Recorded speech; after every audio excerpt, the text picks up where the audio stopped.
How's it going, everyone? Vlad here, and welcome back to the channel. Today, we're going to be talking about a very important topic, and that is data structures inside of your PLC, with the intent to explain a couple of software edge cases, how PLCs operate, and ultimately equip you with a couple of tools. Number one, if you're going for an interview as a control systems engineer.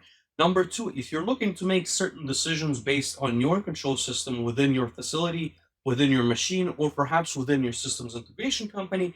And number three, if you're any of the end users that might be looking at different solutions with third parties, you will be equipped a lot better to have those conversations and understand some of the nuances as to how the data is actually processed by PLCs, but also how you can be leveraging that inside of your SCADA, MES, and other systems that are currently critical for manufacturing. So let's have a brief introduction. What is a PLC? I've talked a lot about those in different videos, but a PLC basically is a computer that can be represented as a box with different inputs and outputs that bridge the virtual and the mechanical worlds. So, what do I mean by that? Your PLC is basically the brain of the operation. Your PLC is what's going to drive your conveyor belts. The PLC is what's going to check your sensors. The PLC is what's going to actuate certain valves. It's going to fill your tanks. It's going to open up different, again, pumps and start motors. But ultimately, a PLC is going to be a brain tied to some inputs and outputs. So here I've illustrated a couple of different cards. In most cases, you're going to have external cards to a PLC. Some PLC models will feature inputs and outputs on themselves on the main board. That is a detail that is neither here nor there. It's just a matter of preference and of hardware. So ultimately, you're going to have inputs, and that's going to go to your sensors. You're going to have inputs that also go to your motor, perhaps an encoder that's checking the speed of the line. And then you're going to have output. So that's going to be to start and stop the motor. Again, that's going to be perhaps a more complicated circuit that could be done via a VFD, it could be a servo drive. And then you're going to have outputs such as, like I mentioned, the valves perhaps at the bottom of the tank. They need it to be open or closed. So there's going to be a lot of variations of inputs and outputs when it comes to control systems. Now, how does this actually operate when it comes to the software and the logic of the device? So the most fundamental explanation, and again, this is going to be a little bit different in modern, or I want to see latest control systems, and we'll get into that in just a moment. But the most fundamental explanation of how PLCs operate, and a lot of them still do, is you're going to read the inputs, read state of inputs as the first step. So this is going to be step number one. You're then going to execute the logic. So remember, the logic or the flavor of the logic that it's written, whether that's ladder logic, structured text, function blocks, diagrams, doesn't necessarily matter, but execute the logic. And it's important to understand that the logic executes internally to the PLC. It's only going to set certain registers as a result of understanding the inputs that are currently set to different values. And number three, you're going to output or set the outputs. I'm going to say set the outputs. So now that we know the state of the inputs, we've executed the logic, it is time to do what the PLC actually needs to do in order to interact with the physical world, and thus it's going to set the outputs. So very fundamentally, this is obviously, it can be rearranged. It doesn't necessarily matter if you're going to say that it sets the outputs before it reads the state of the inputs, because this is going to be sequential, right? So it's going to execute one, two, three, and then it's going to come back to one. Then it's going to go two, three, and come back. So ultimately, the PLC is going to be fairly simple when it comes to executing these three states. As I've mentioned, the modern PLCs are going to do this asynchronously, and that's a result of multiple cores, more capable processors, and ways to execute the logic that's going to be a little bit better than it was in the past. Now, this does not matter in most applications. I would be willing to bet that in 98% of the time, if your application is not very high speed, it does not require you to pay attention to how this truly executes. However, there's going to be some nuances. One example might be if you've never seen interrupts, have never worked with interrupts. So if you have some very specific cases like safety circuits, you could create an interrupt that is going to run a different component of your logic asynchronously. It's going to stop whatever it's doing. It's going to be triggered based on that input, and it's going to run that specific routine. So now that we understand the hardware in a general sense, let's think about how the software is actually organized within PLCs. So in your PLC, you're going to have different routines. We're going to start by saying in one, routine two, three, so on and so forth until you have the last routine. And similarly to what we've discussed, these routines are usually, again, I put that usually because there's going to be always edge cases, they're going to execute sequentially. So routine one, routine two, three, routine four, routine N, and then it's going to jump back to routine one. And so, like I mentioned, I do want to discuss really briefly the edge cases. So there's going to be two main ways to execute PLC logic that you will probably see in the field. So number one, like I said, you're going to completely execute all of your code and then you're going to cycle back, re-execute it again. So in many cases, if you have a highly capable PLC, this could be running at 5 milliseconds. So every 5 milliseconds, it's going to re-execute logic after logic. And we'll get into a moment as to why this is important. But this is one way to do it. The other way is to schedule a specific time interval. So, for example, if you know that your entire routine takes 5 milliseconds, you could tell the PLC, wait 100 milliseconds before you re-execute all of that program. So basically what you're doing, instead of having a 5 millisecond cycle one after the other, you're going to wait for 100 milliseconds, and then you're going to run your logic of 5 milliseconds, right? So this is the two ways that you would do it. In most cases, like I said, you could just run this on the PLC, and the PLC is constantly running and checking your I/O, but you might set it to 100 milliseconds and then execute your program. There's going to be different trade-offs on why this is important. So there was a very interesting question that was brought up on Reddit as to why or how you could get the data into your SCADA and MES layers as you're starting to essentially get into the high-speed applications.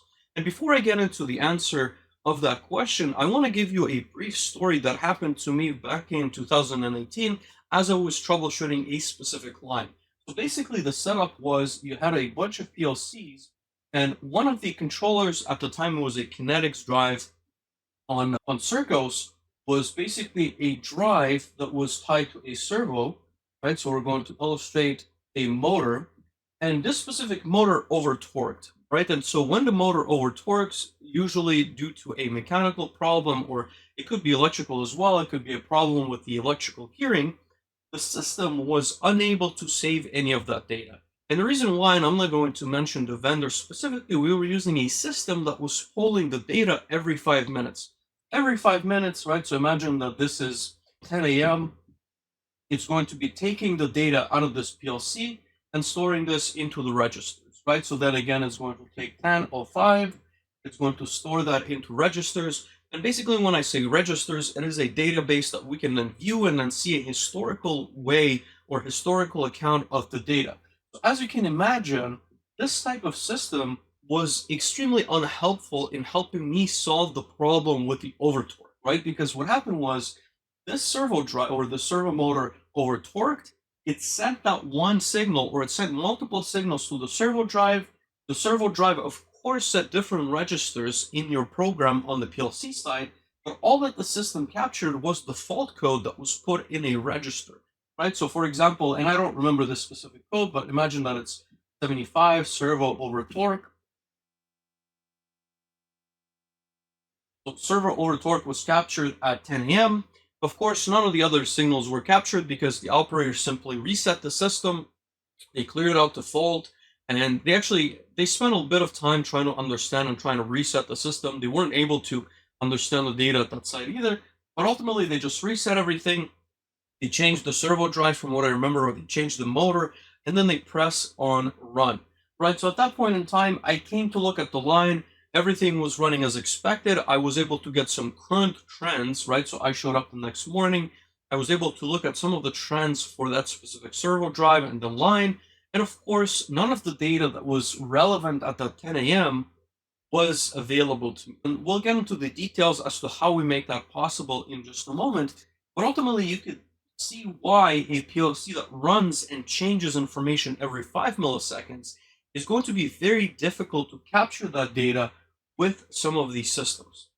Now, if we were building this system today, and so at this point, maybe I can mention some of the names. If you're looking at different solutions like Aviva, if you're looking at solutions like Ignition, if you're looking at optics or factory talk VSC, you will be prompted to choose your polling rate. And most of the time, you can get that down to 1000. I believe that this has been the industry standard for a very long time. So 1000 milliseconds. There's going to be a couple of systems I'm actually testing them and looking at them a little bit more closely that can go down all the way to 50 milliseconds. But basically, every 1000 milliseconds or every second, it's going to take the data of the PLC and it's going to send it to wherever that system is running. Now, first of all, let's talk about why this could be a problem, right? So, in most cases, it is not a problem. It is something that we can accommodate. It is something that we can utilize and create a pretty good SCADA or MES application. Where this becomes a problem is, let me give you a couple of examples. So number one, if we have a high speed signal, so did you know that when an operator presses a start or any push button on an HMI, it averages between 200 and 400 milliseconds, which basically means that if you're looking to understand how your operators are utilizing certain HMIs, you will need to create different logic within your PLC in order to elongate that signal so that you could capture it using that kind of a system. But if all you have is an XIC, right, so this is going to be inside of your ladder logic. If this is going to be your HMI button press, the push button HMI, and this is going to, for example, do something on your process, you're never going to capture this push button HMI, or not always, you're not never going to capture it. You're going to capture it in certain cases, 400 out of 1,000 times in best case, when you're using this type of a layout. Second application, so as I've described to you, this specific servo drive, what I would have liked as an engineer for that specific instance is to understand the data as that servo drive has failed, right? And so ultimately, when you have values on torque, values on current, values on voltage, values on other systems, right? If there's a specific command that was sent for gearing of that specific servo drive, I would have liked to capture all of that information right before and right after the event. And so that data was extremely fast. The machine failed within, again, a couple of milliseconds, and all of that stopped. And so the data ultimately went back to zero or its normal state. So none of that would have been possible if you're pulling every 1 second. Now, on the flip side, what can happen depending on your deployment. So imagine that this is my PLC. Imagine that I have another rack of PLC, and then I have a switch, right? So I have a switch that's going to be on my network for this specific machine that's going to aggregate all of this information, right? And I'm going to draw a very crude representation of a switch. This is going to connect here via Ethernet or Profinet, and this is going to aggregate all sorts of different devices from your plant, and then it's going to also present a SCADA layer, right? So it's going to probably have some kind of a room with servers. And again, I'm going to draw this out very crudely because it is not extremely important to the illustration, but ultimately I'm pulling every 1000 milliseconds. And so I'm pushing this data every second from every PLC on the plant floor, which may be irrelevant. It is extremely important to understand what data are you actually collecting into your SCADA and into your MES as you're setting different values for the pull rate. And we can get into debate whether you want to be using OPC UA, MQTT, Modbus. There's going to be a lot of different variations, but the point is that you're going to start flooding your network devices based on how you configure some of these tags.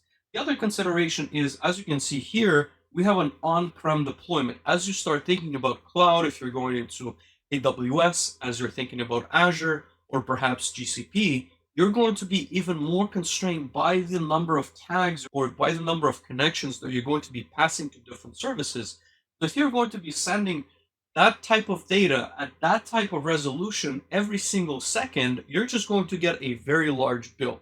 So this is where it becomes very important to understand how you're pulling and what are you pulling on your PLC side in order to transform the right information for what you need for your specific application. So let's go back to the conversation on PLCs. Remember that I mentioned that PLCs are going to have registers for inputs, for outputs, and anything that you want to design. So what does that register actually look like? At the input side, so you have, let's imagine that we have a sensor, right? And I'm going to draw this pretty big. This is going to be a proximity sensor, which is going to basically output a 0 or a 1. So inside of our PLC, right, and I'm going to draw this out as a programming sheet, this 0 or a 1, right, so this 0 or a 1 is going to be assigned a specific register, and this happens when you instantiate that specific input. This is going to be tied to your card, but basically, let's say that this is input 0, and it's going to have a register, which, like I said, could be 0 or a 1, so let's say 0/1. And this is going to take a single Boolean or a single bit of information that's going to be stored on your PLC. Now, of course, your PLC can then check this input 0, and for example, say, and I'm not going to write out the ladder logic rungs, but this is pretty basic, input 0, if it's going to be set to a 1, start motor 1. And of course, at the output side, right, so here, and again, I'm illustrating this a little bit easier for you to understand. Here I'm going to have a motor that's going to start based on this logic, and this is going to be output 0. And so if the logic is true, if this register is going to be, again, 0/1, and this sets the output to be 1, so 1, and this is going to start the motor, right? So this is important to understand because this is where we start to make decisions as to how we want to record some of these signals. And so if I know that this sensor is going to be a pulse sensor that's going to only actuate when a very small trigger is going to create that signal, and so this is where resolution starts to come into play. So let's look at an example, and I'm going to draw a timeline here, and hopefully you can see this well, where I'm going to start basically at time 0, and we're going to illustrate how time can impact the signal of your specific sensor. So again, disregard the fact that the motor is only going to start when this is, for example, 1. It could be a pulse of the signal. It doesn't necessarily matter, but let's assume that the signal here is 0, and then it's going to pulse, it's going to stay on for a certain period of time, and it's going to go back down, and then it's going to once again pulse, it's going to stay up, it's going to go back down, so on and so forth. So this is our sensor and how it behaves in the real world, and of course this is 0. Let's assume that this is where the 1 second mark is. 1 second, and then for example, somewhere here is 2 seconds. And so, as I've mentioned to you before, if you're looking to capture the state of the specific sensor every 1 second, and if you look at this 1 second, you've basically missed both of those pulses. But because your PLC is going to execute the logic every 5 milliseconds, it is definitely going to start the motor in this specific instance, and it's going to run the process without you actually being able to capture that at the SCADA and MES layer. And so again, this is just an example. Like I mentioned to you, this sensor could be a push button on an HMI. So if somebody pushes that button for a specific fraction of time, this could be, for example, your feeder that has a specific ingredient that is critical for your recipe. And so if you're unable to capture that data, or it could also be regulatory for the FDA, if you're not able to capture that data, you're going to be in serious trouble. Now, how do we solve this problem? So let's erase just a little bit of this so we can have a uncluttered whiteboard, but ultimately let's look at the input and how it is registered by the PLC. I'm actually going to erase the motor because I don't believe it is extremely relevant to this specific scenario, but imagine that I have a register for all of my inputs, and I'm looking to understand how those inputs behave at every millisecond or every scan time of the PLC. Remember that the scan time, and this is very close to real life, it's going to be 5 milliseconds. So 5 milliseconds is all the time that we need to change the signal. So imagine that if I only look at this register, it is going to update every 5 milliseconds. So here, 5 milliseconds go by, I'm going to re-update and check the sensor. 5 milliseconds go by again, I'm going to re-update and I'm going to check the sensor. So you'll notice the data is definitely lost. It is overwritten on the register. So what we need to create is basically a register that will store the data of that specific sensor. Imagine that now, instead of having a register for that specific input, we're now going to have a queue, right? So a queue is a data structure in software that allows you to basically discard the latest value and then push the current value at the start or at the end, depending on how you program it. And so here, instead of going into the register, I'm also going to send this into the top register over here. And of course, I'm going to push down all the other values to the bottom. So what does this look like in practice? So let's say that I have the sensor 0, 0, 0. So this is in the current state.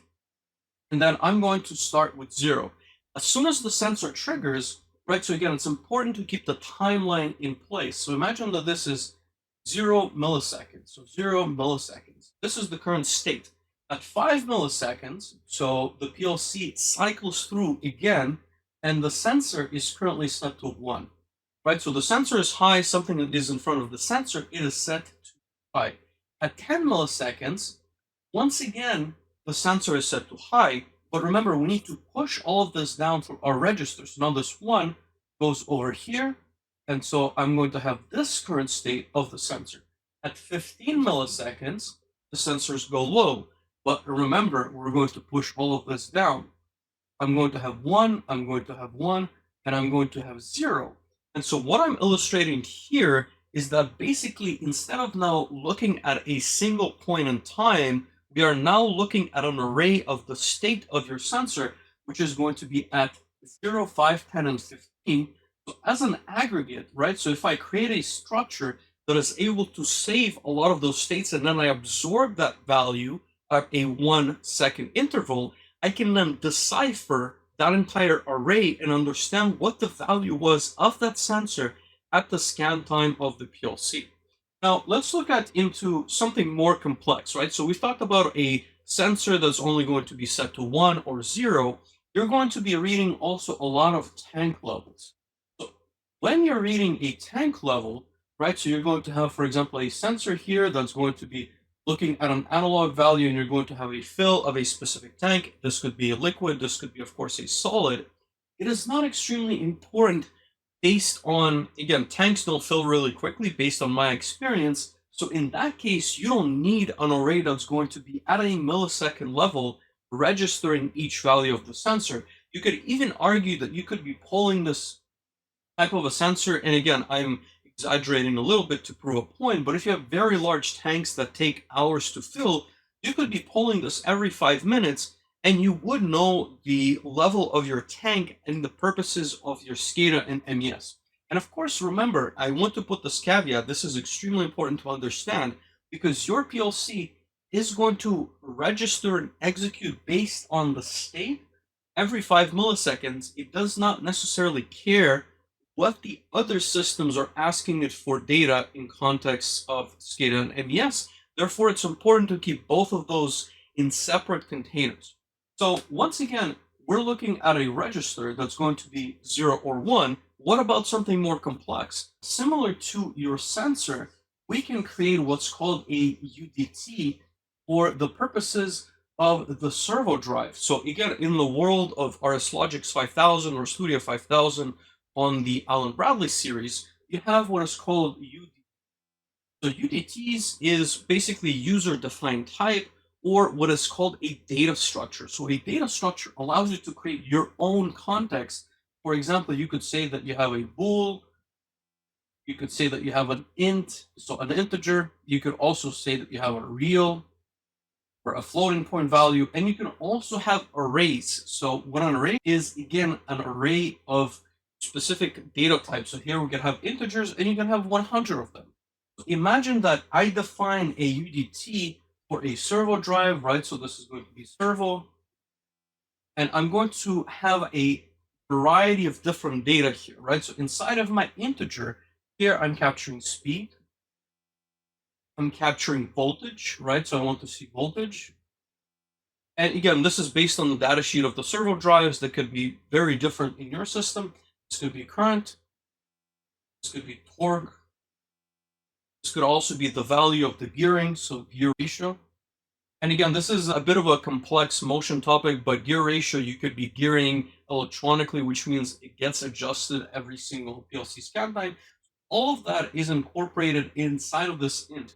And so now, remember the array that we had for the sensor, we could have the same exact array with the data stamp or the timestamp for the UDT servo. So imagine that now we have UDT servo 0, 1, 2, 3, so on and so forth. And so at this point, we're doing exactly the same thing as we've done before by creating a software queue, which basically means that I want to store all of this information into register 0.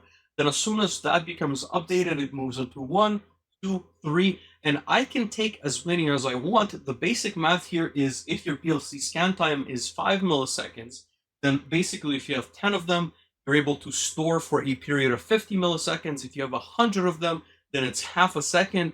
And if you have 200 of them, of course, then you should be able to capture all of the data of your scan time of the PLC. Now, the second value of all of this is that you're still polling at the 1 millisecond level. But remember that I've mentioned to you that in certain cases, that might be way too frequent. So what you're going to be doing is you're creating a data structure that you can pull at a lower interval, but of a larger volume of data, which basically means that on the other side, whether that's at the edge or whether that at the server or cloud level, you need to create some kind of a process to decipher that information and paste it in the right cells, either in your database or simply discard some of that information, right? So if I get a lot of the values of my sensor and, for example, of your servo drive, of the state of the tank, it doesn't necessarily mean that I need to store each one of those value at this specific interval. There's very basic functions that can filter out if something's not changed or it did not change based on a specific delta. So all I'm trying to explain, and I guess in conclusion for this video, is that there are many ways that you can extract data in ways that are more complex depending on your needs. And of course, it is important again to mention that this is not going to be something that you would apply to most systems. This is going to be in edge cases where you have a high speed operation, where your plant is running extremely well and you're starting to have conversations with some of your process folks about optimizing that last one or couple percentage points. Or if you're talking to a new integrator, if this is a Greenfield application and you're trying to understand how to better create something for your facility that makes sense, or if you're running into some bottlenecks, again, there's a lot of different systems that are going to be off the shelf today that are still installed with polling rates that are simply not suitable for different manufacturers. If you have any questions, if you have any comments, if you have any other ways, I've done this for many years. I've worked with very high speed data systems. If you're stuck at a certain point in time, happy to get on a call and help you solve some of those problems.